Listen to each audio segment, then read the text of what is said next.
Pineal Stories is intended for information and educational purposes only. The content shared on this podcast should not be taken as medical advice. We aim to raise awareness and foster thoughtful discussion around symptomatic pineal cysts. We are not providing medical guidance or diagnosis. Always consult a qualified healthcare professional regarding any medical concerns or decisions. Every individual situation is unique, and only your doctor can help you determine the best course of action for your health. Hey everybody, thanks so much for joining us again. This week we're here with Justine. Justine, take it away. All right. So my name's Justine. I'm 32 years old. I am from Poconos, Pennsylvania. That's about 2 hours from the city, New York City, Philadelphia also. I work in dental. I was a dental assistant for about 8 years, went to dental hygiene school. And my story starts 10 years ago or more. So a little backstory before we start the real story. I've always had health issues. As a kid, I always got sick. My immune system was always bad.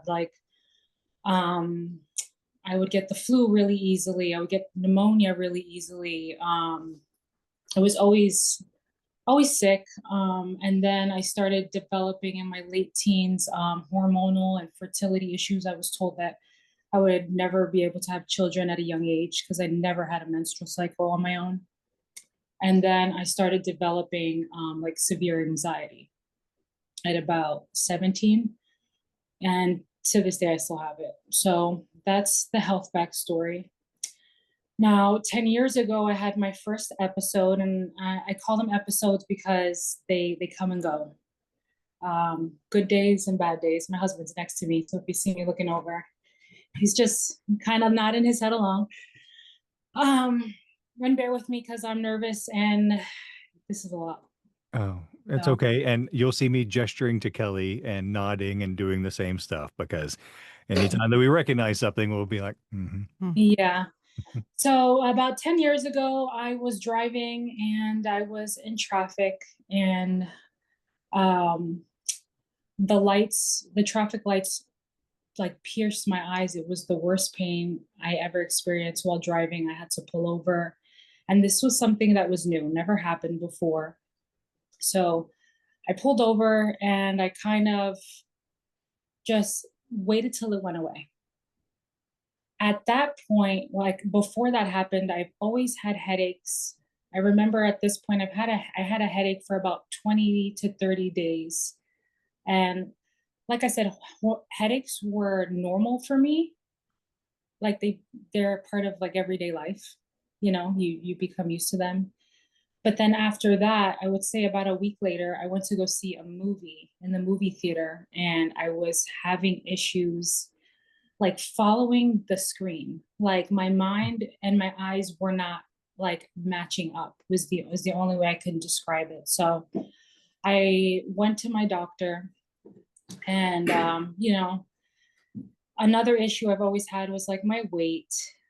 So they always attributed things to my weight and my hormones, but they said, since you're having these issues, we'll send you to your eye doctor, because it was issues with my eyes. So I go to my eye doctor. Nothing's wrong besides my prescription changing, and they order an MRI. And about a week later, I get a call from him, and he says, "Hey," and mind you, this is 10 years ago. They found a 13 millimeter pineal cyst. I think that might be what's causing your issues.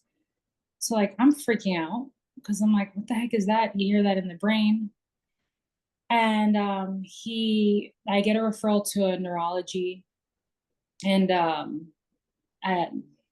neurology kind of says, hey, this is nothing. These don't cause issues. Let's get you on some headache medication and then follow up. And so that was that.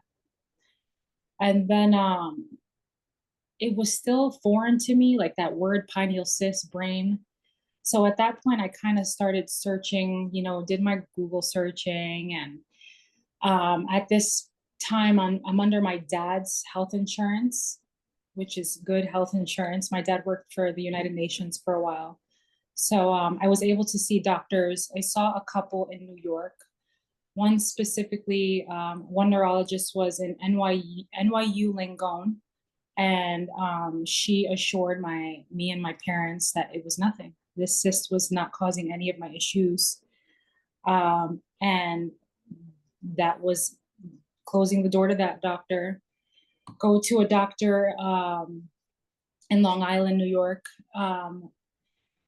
At this point, I live in Pennsylvania and I'm traveling to New York a lot. So that's about 2.5 hours from here. And I'm still young, so it was a lot for me.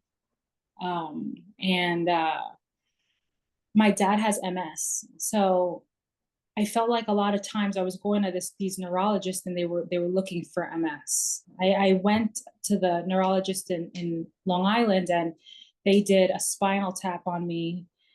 Everything was normal. And at that point, I kind of just like, after sitting with so many doctors and them just telling you like, hey, this is not causing this, I kind of just like gave up at that point. So I called it quits for a little bit and kind of just dealt with these episodes on my own. And there was like a bunch of times I would go to the doctors over here in Pennsylvania. They think it was like a tumor also. Yeah, yeah. So we'll go to doctors here and they really didn't have answers, and they would give me kind of just medications for the headaches, the migraines. Again, telling me, I have to lose weight. So I kind of like lived my life for a couple years. Like, this is my normal. Like, this is my normal. I'm crazy. I don't feel good. And nobody gets it. I have anxiety at this point, like panic attack anxieties. I get in these like I call them like funks episodes where it's like this depression. I just kind of like, I just like soak in it, and it's like almost debilitating. And if you feel alone, it's hard, and it was for a long time. And at 10 years ago, like, there was no Dr. Patel, there was no Facebook groups, there was no one. So you kind of just, that was it. And then I would say now, a little bit before COVID or around COVID time, my symptoms, they kind of just came back with like a vengeance, it felt like. And again, I got put on a medication called, I believe it was Topamax, something like that. And I was getting sleep paralysis. And this is at this time I met my husband, and I kind of told him my health story, my backstory. And we tried holistic health. We went to a holistic doctor. That it really didn't do much. It just drained the pockets, And so we were kind of back at square one. I had joined the Facebook group at that point, and I always like stalked the Facebook group and looked at what everybody was saying. But in my mind, so much time has gone by, and I've dealt with this for so long. It was just like, so, like I keep saying, normal for me. But then 2020, I got into the dental hygiene program for school, and I'm 27, 28. 27. And my symptoms kind of just showed. I had issues in school, like concentrating. I could read it and understand, like I knew what it was, but I could just not internalize what I was reading. It took me longer than everybody else. My words, like, I know what I want to say, but the words don't come out that way. And it makes for talking with patients really difficult. The headaches they become migraines, it becomes nausea. And then like the biggest issue was sleep. So, I would need to be up really early in the morning, but if I'm not sleeping, it was horrible. And it was like, I would have trouble falling asleep. I would finally fall asleep, but it was like my mind was like subconsciously awake. So my body was asleep, but my mind was up. So it was odd. And then like the dizziness and things like that. So I'm in school. My anxiety also gets really bad. I get prescribed Xanax, and then I get another MRI because I go to my doctor and I said, I just can't do this. Like, something's not right. Like, I don't feel good. Like, that's the only thing I could say. I don't feel right. So now at this point, I'm on state insurance, and to get an MRI on state insurance, you have to be dying, basically. So after them trying really hard, I was able to get an MRI. So it took a while. It took a while, yeah. It took a really long time, and I finally got it, and it showed the pineal cyst again. But now the report said it was like the aqueduct narrowing and tectum, all that stuff. So go to the neurologist. So they kept calling it a tumor. Yeah. And we weren't like 100% sure what. We were confused. And I even like at one point they kept they wanted you to get they wanted me to go to the cancer center. And I'm like, this is not cancer. I like, how would I go to the cancer center and treat cancer when I'm not? I just knew it. So that it just didn't feel right. It felt just very I don't even know how to describe it. Yeah, it was so. At that point, now we're like, okay, Dr. Patel, like we're like, let's just see how this can work out.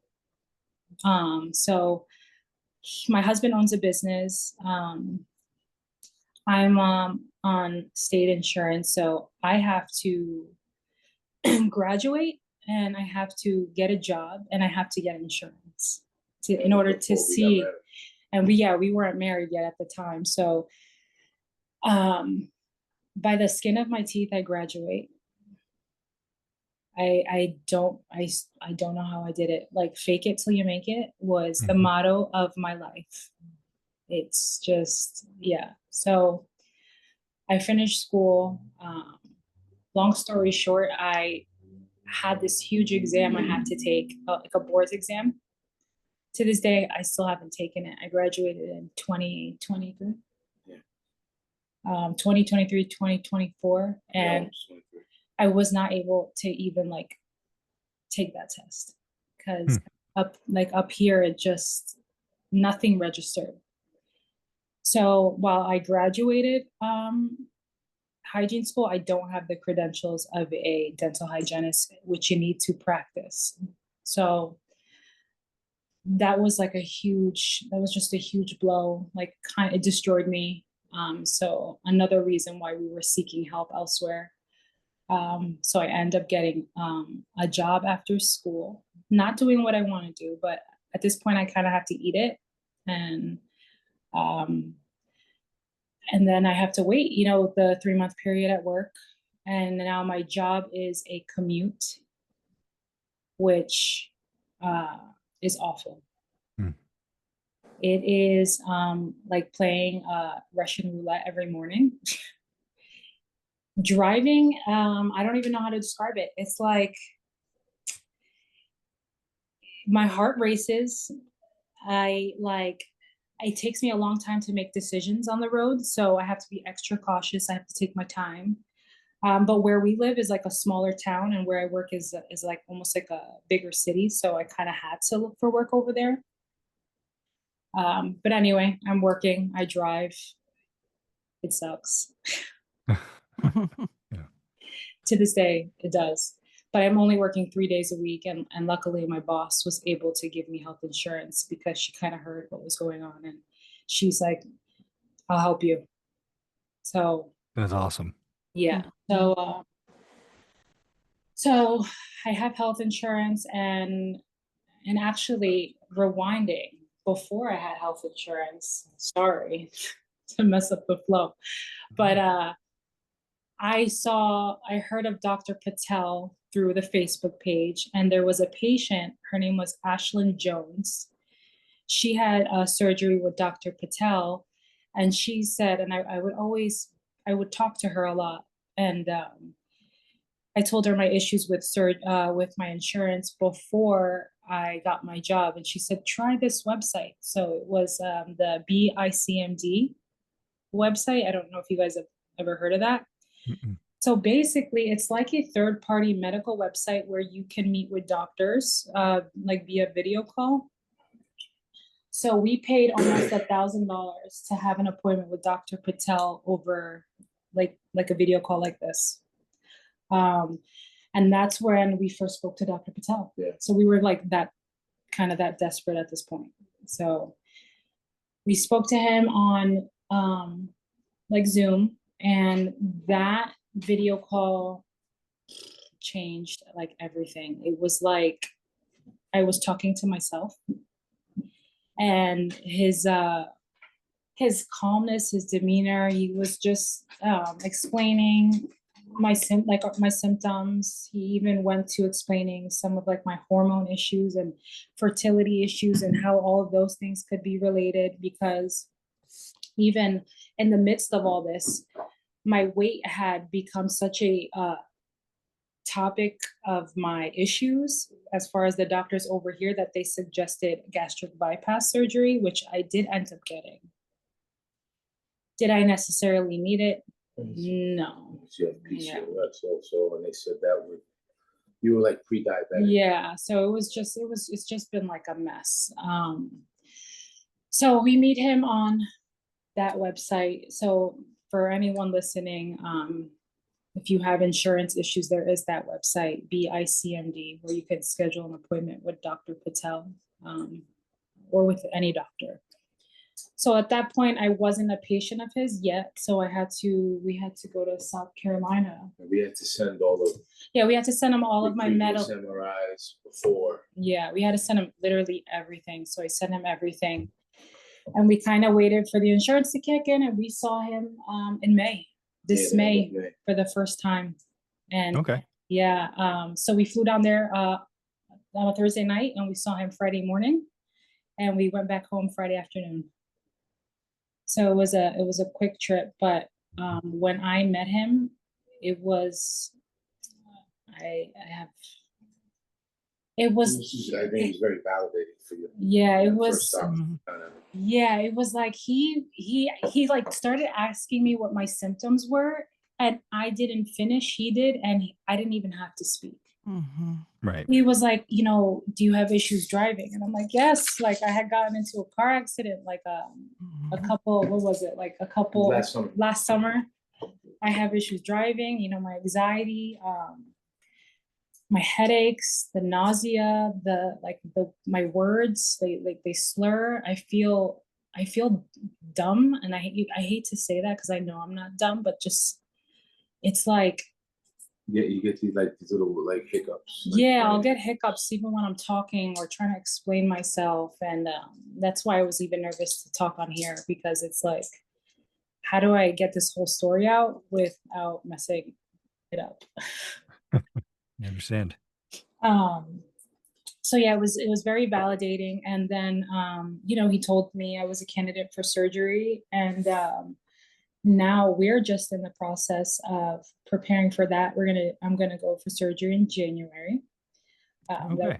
That was just the best time for us. Yeah. And at this point, I've dealt with this for so long. January is I can wait. Yeah. So yeah, that's my 10-year story in a couple minutes. Really. Wow. So how many doctors do you think you saw just trying to get some type of answer? Probably at least 5 to 6, right? That was out here, and then a few in the city. 10, more than 10. Yeah, because yeah, even like endocrinologists I've had to see for the hormone issues. When I first started, I was, they sleep specialists, neurologists, primary care doctors. It was just trying to rule out everything, but and nothing was the pineal cyst, nothing. So All of this, yeah. All yeah, of this sounds so familiar. yeah. And now hearing Dr. Patel recently speak on, when we spoke last time, my hormone and infertility issues, I guess like a lot of patients or women now are getting pregnant after this. Like, I guess the biggest thing for me is like, could all of these issues be from this? Like, everything I've went through up to this point, and it's the cyst. We've actually heard that on this podcast a few times, that people had seemingly unrelated stuff for a long time, Yeah. and those seemingly unrelated things went away. Yeah. And were you able to listen to Dr. Patel's interview that we did Yeah, I heard it with the yesterday. special Yep. viewing? Okay, so those Yeah. 9 women got pregnant. yeah, just like all at once, and 9 women who couldn't get pregnant Yeah. after. So I am very excited about the research that Dr. Patel and his team are doing, because there's so much more to these than we know. Yeah. And what they're hoping to do is isolate and determine what each chemical, first of all, what they are, Mhm. and then secondly, what each one of those does when it's bathing the brain, Yeah. in these chemicals. But I'm really happy that you found Dr. Patel. Um, it took me a full year to recover from the surgery, but it wasn't linear. There were it was ups and downs. It was a bit of a roller coaster, but 1 year out, pretty much everything stopped, and would do it again in a heartbeat, because um, Dr. Patel gave me my life back, and Michael can probably attest even more to that, about how happy we are with the outcome, wouldn't you say? yeah. So are you at that point where a lot of people are, where it's, you have brain surgery coming up? I mean, it's a big deal. Or are you thinking, you know, oh my gosh, it's brain surgery. Is this really what I have to do? Or are you thinking, let's go, it's Thinking time? finally. Um, Are you somewhere in the middle? yeah, so the week we got home from South Carolina, it was like, holy crap, this is real, this is happening. It was like a relief, a release. It was like, all this time I've been going through this, and all it took was like one person, you know? So when I got home the week after, I was super anxious and just so just thinking about brain surgery. Like, this is crazy. Like, my house, my dog, my bills, my health, like just everything you can imagine. And I'm sure you guys know. But then like there's this whole other part of me that's like, I'm gonna feel normal, whatever that is. I don't even know what normal feels like. Like, this is normal. Like for everybody that's gone through this, like it just sucks. And like I'll finally know what normal feels like. Like I look at my coworkers or my peers, and I'm like, they're normal. I'm not normal. And I guess it's super scary, but I'm so excited to know what normal is gonna finally feel like for me. Yeah. Well, we are excited for you, and we wish you good luck. And do you mind perhaps talking to us again afterwards, after your surgery, so we can do an update? Yeah. That's why I wanted to do it before. Absolutely. Perfect. Well, thank you. Yeah, we've done one boots on the ground is what we like to call it, which was 3 days after, and they wanted to do that, and that was awesome that Couple they of were willing updates. to do that. Yeah. And then we did another one with them like 20 days later. Okay. So I'm not going to push anybody else to do that, but if you Mhm. want to, you can.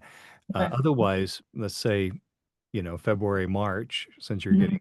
getting, maybe late February or sometime in March, Yeah, give you a couple of months get to. some time to Yeah. get your feet under you and see what it's all like after. Yeah. Yeah, Okay, absolutely. I would love that. sweet. Well, Well, thank is you. there anything else that has occurred to you during this? Anything else you want to get out there? Because this is your show. So one last shot here. Um, just obviously what you guys are doing is just it's so great. Hearing everybody's stories, seeing every person on the Facebook group, it's just been a tremendous blessing. I'm a firm believer in God and like that He puts us in certain places with certain people at specific times for a reason. Mhm. And you know, for people that are not aware of what we deal with, just because we look okay, it doesn't mean that we are. And I think there's a big misconception out there, Right.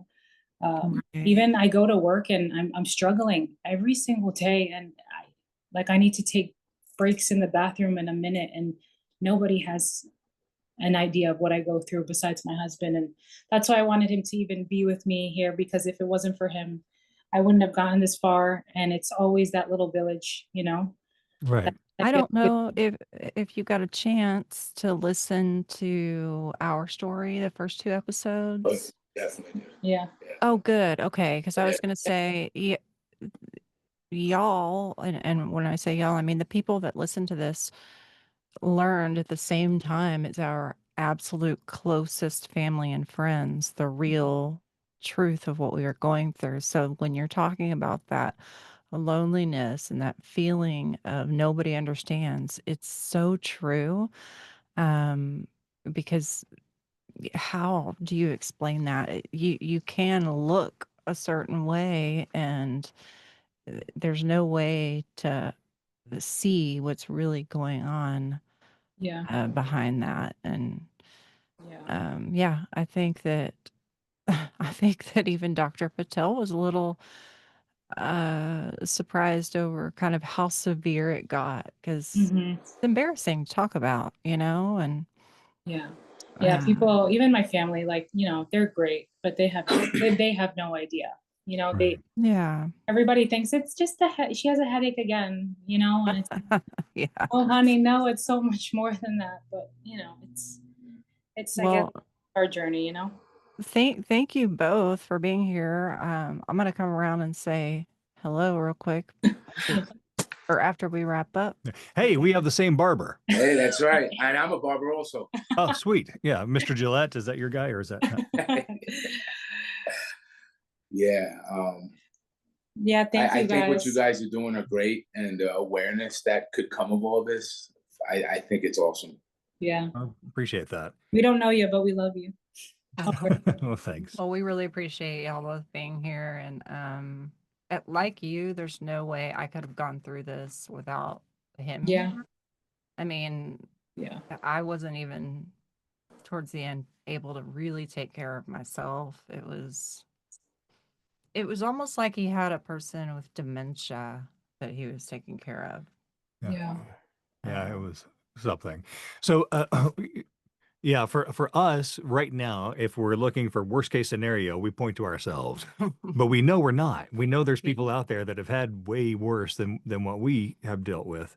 Mhm. And, We've actually and been told that some people have held back yeah, on yeah. their stories because it's hard to talk about, And so the more people we can get discussing this, Yeah. the more normal we can make it. We can take that stigma away a little bit and make it easier for people to say, I had this. This is real. Yeah.